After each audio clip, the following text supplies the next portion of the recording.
Hallelujah. ಪ್ರೀತಿ ಸ್ವರೂಪನಾದ ದೇವರೇ ಯೇಸು ಸ್ವಾಮಿ, ನಿಮಗೆ ಮಹಿಮೆಯಾಗಲಿ.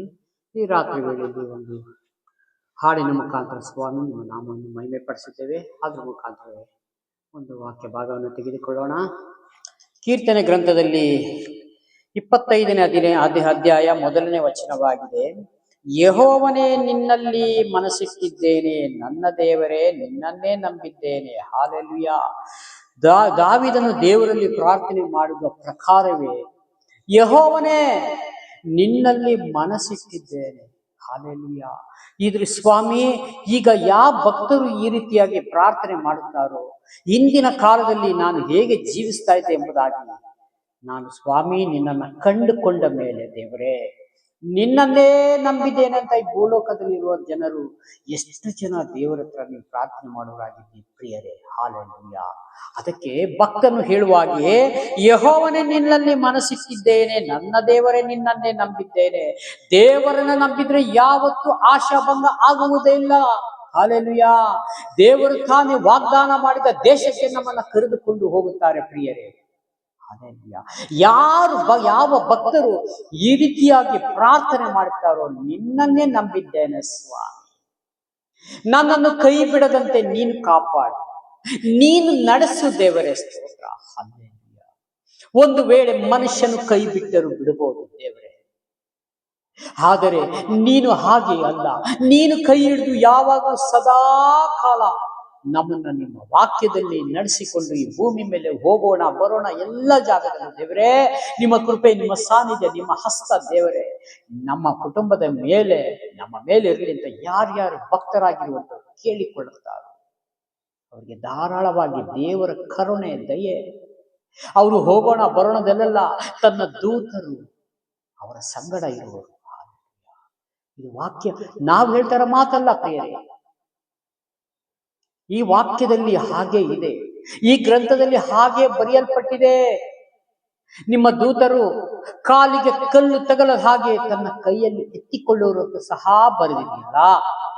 ಹಾಗಾಗಿ ನಾವು ಯಾರು ಈ ರೀತಿಯಾಗಿ ದೇವರನ್ನ ನಂಬಿ ನಾವು ನಡೀತೀವೋ ನೋಡಿ, ನನಗೆ ಆಶಾಭಂಗ ಪಡಿಸಬೇಡ, ಶತ್ರುಗಳ ಉತ್ಸಾಹಕ್ಕೆ ಆಸ್ಪದ ಮಾಡಬೇಡ, ಶತ್ರುಗಳಿಗಾಗಿ ಆಸ್ಪದ ಮಾಡಬೇಡ.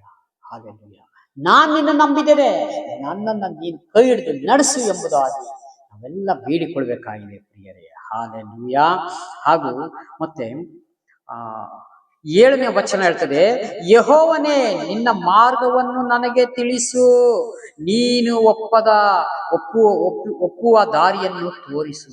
ಯಾರು ದೇವರ ಹತ್ರ ಕೇಳಿಕೊಳ್ತಾರೋ, ದೇವರೇ ಯೆಹೋವನೇ ನಿನ್ನ ಮಾರ್ಗವನ್ನು ನನಗೆ ತಿಳಿಸು, ದೇವರೇ ನಿನ್ನ ಮಾರ್ಗದಲ್ಲಿ ನಾನು ಹೇಗೆ ನಡಿಬೇಕು, ಹೇಗೆ ಜೀವಿಸಬೇಕು ಸ್ವಾಮಿಯೇ, ಹೇಗೆ ಬದುಕಬೇಕು ನೀನು ನನಗೆ ಕಲಿಸಿಕೊಡು ದೇವರೇ ಅಂತ ಯಾರ್ಯಾರು ಮನಮರಿಗೆ ದೇವರ ಕೈಲಿ ಇಡೀ ಕುಟುಂಬವನ್ನು ಒಪ್ಪಿಸಿಕೊಡ್ತಾರೋ ಆ ಕುಟುಂಬ ಯಾವತ್ತೂ ಕದಲುವುದೇ ಇಲ್ಲ. ಹಲ್ಲೆಲೂಯ. ಆಕಾಶ ಭೂಮಿ ಅಳೆದು ಹೋಗ್ಬೋದು, ದೇವರ ಮಾತು ಒಂದು ಅಳಿಯುವುದೇ ಇಲ್ಲ. ನಾವು ಬಂಡೆಯ ಮೇಲೆ ಮನೆ ಕಟ್ಟಿದಕ್ಕೆ ಹೋಲಿಕೆ ಆಗ್ತೇವೆ, ಯಾಕೆಂದ್ರೆ ದೇವರ ಹತ್ರ ನಾವು ಒಪ್ಪಿಸಿಕೊಡ್ತಾ ಇದ್ದೇವಲ್ಲ. ನಿನ್ನ ಮಾರ್ಗ ತಿಳಿಸು, ನಿನಗೆ ಹೇಗೆ ಮೆಚ್ಚುಗೆ ಆಗಬೇಕು, ನಿನ್ನ ಮಾರ್ಗದಲ್ಲಿ ಹೇಗೆ ನಡಿಬೇಕು, ಹೇಗೆ ಪ್ರಾರ್ಥನೆ ಮಾಡಬೇಕು, ಹೇಗೆ ವಾಕ್ಯವನ್ನು ಓದಿ ಅದ್ರ ಪ್ರಕಾರ ಜೀವಿಸಬೇಕು ಎಂಬುದಾಗಿ ಪ್ರತಿಯೊಬ್ಬರು ಕೇಳುವಾಗ ದೇವರು ತಾನೇ ಮಾರ್ಗವೂ ತಿರುತ್ತಾರೆ. ಅದಕ್ಕೆ ಯೋಹಾನ ಪತ್ರಿಕೆಯಲ್ಲಿ ಹೇಳ್ತದೆ, ನಾನೇ ಮಾರ್ಗವು ಸತ್ಯವೂ ಜೀವವೂ ಆಗಿದ್ದೇನೆ, ನನ್ನ ಹೊರತು ತಂದೆ ಬಳಿಗೆ ಯಾರೂ ಹೋಗಲ್ಲ. ಹಾಲೆಲೂಯ. ಹಾಗಾಗಿ ಯಾವಾಗ ನಾವು ದೇವರನ್ನು ಆದುಕೊಂಡು ದೇವರ ಮಾರ್ಗದಲ್ಲಿ ಹಿಡಿದುಕೊಂಡು ಅವರು ತೋರಿಸಿದಂತ ಜಾಗದಲ್ಲಿ ಹೇಗೆ ಜೀವಿಸಬೇಕು ಎಂಬುದಾಗಿ ನಾವು ಒಪ್ಪಿಸಿಕೊಟ್ಟಾಗ ದೇವರು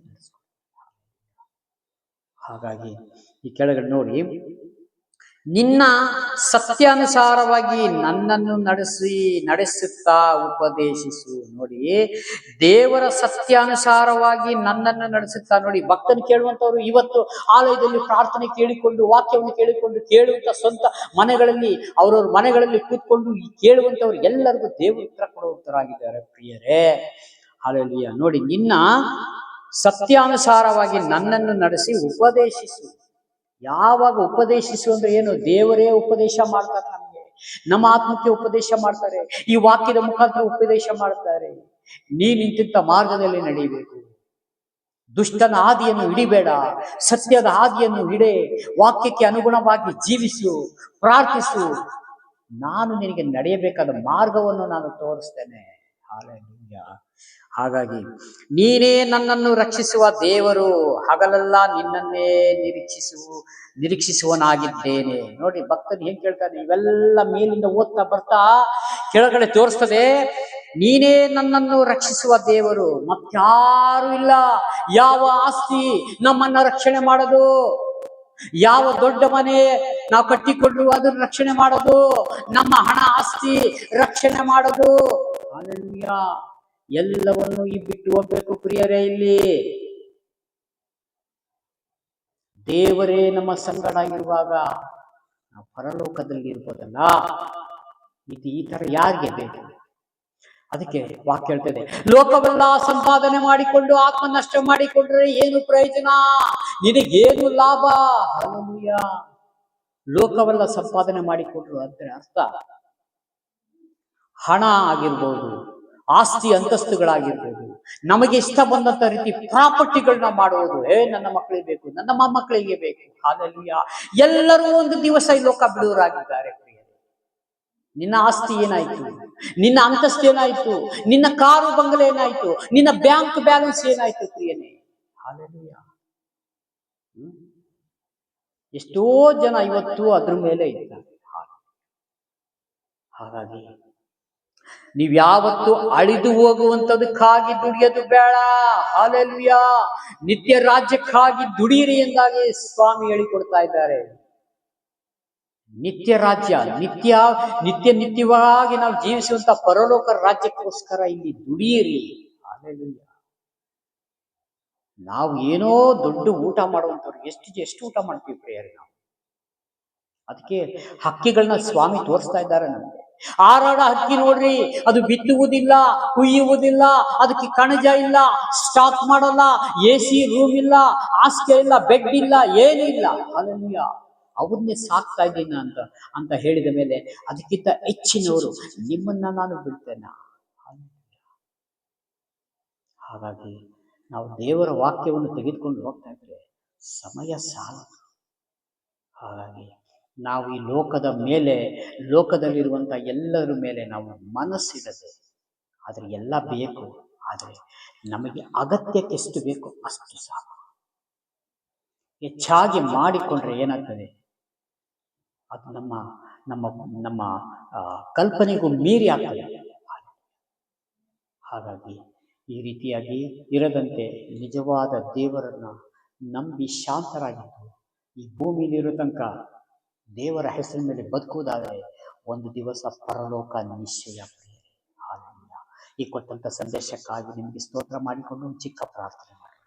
ಹಲ್ಲೆಲೂಯಾ. ಪ್ರೀತಿ ಸ್ವರೂಪನಾದ ದೇವರೇ, ಯೇಸು ಸ್ವಾಮಿ ನಿಮಗೆ ಮಹಿಮೆಯಾಗಲಿ. ಈ ರಾತ್ರಿ ವೇಳೆಯಲ್ಲಿ ಸ್ವಾಮಿ ನೀವು ಮಾತನಾಡಲಿಕ್ಕಾಗಿ ನಿಮಗೆ ಸ್ತೋತ್ರ ಮಾಡಿಕೊಳ್ಳುತ್ತೇವೆ ದೇವರೇ. ಆಕಾಶ ಭೂಮಿ ಅಳೆದು ಹೋಗ್ಬೋದು, ನಿಮ್ಮ ಮಾತು, ನಿಮ್ಮ ವಾಕ್ಯ ಇದು ಒಂದು ಅಳಿಯುವುದೇ ಇಲ್ಲ. ಇದು ಸೇನಾಧೀಶ್ವರನಾದ ದೇವರೇ ನಿಮ್ಮ ನುಡಿಯಾಗಿದೆ ಅಪ್ಪ. ಹಾಗೆ ನೀವು ಮಾಡಿದಕ್ಕಾಗಿ ಸ್ತೋತ್ರ, ಪ್ರಾರ್ಥನೆ ಕೇಳಿದಕ್ಕಾಗಿ ಸ್ತೋತ್ರ, ಉತ್ತರ ಕೊಟ್ಟಿದ್ದಕ್ಕಾಗಿ ಸ್ತೋತ್ರ. ಯೇಸು ಕ್ರಿಸ್ತನ ಹೆಸರಿನಲ್ಲಿ ಪ್ರಾರ್ಥಿಸ್ತೇವೆ ತಂದೆ. ವಿಡಿಯೋ ಮುಖಾಂತರ ನೋಡಿದ ಪ್ರತಿಯೊಂದು ಸಹೋದರ ಸಹೋದರ ನೆನೆಸಿ, ಕಷ್ಟ, ದುಃಖ, ರೋಗ, ಸಮಸ್ಯೆಗಳು ಪ್ರತಿಯೊಂದು ಇರುವುದಾದ ಸ್ವಾಮಿ ಅವ್ರನ್ನ ಕರ್ತನಲ್ಲಿಂದ ಬಿಡುಗಡೆ ಮಾಡು. ಪ್ರಾರ್ಥನೆ ಕೇಳಿದಕ್ಕಾಗಿ ಸ್ತೋತ್ರ. ಯೇಸು ಸ್ವಾಮಿ ಹೆಸರು ಬೇಡ್ತೀನಿ ಜೀವಳ ತಂದೆ ಆದ ದೇವರೇ. Praise Lord. God bless you. ದೇವರೆಲ್ಲರೂ ಆಶೀರ್ವದಿಸಲಿ. ಆಮೆನ್.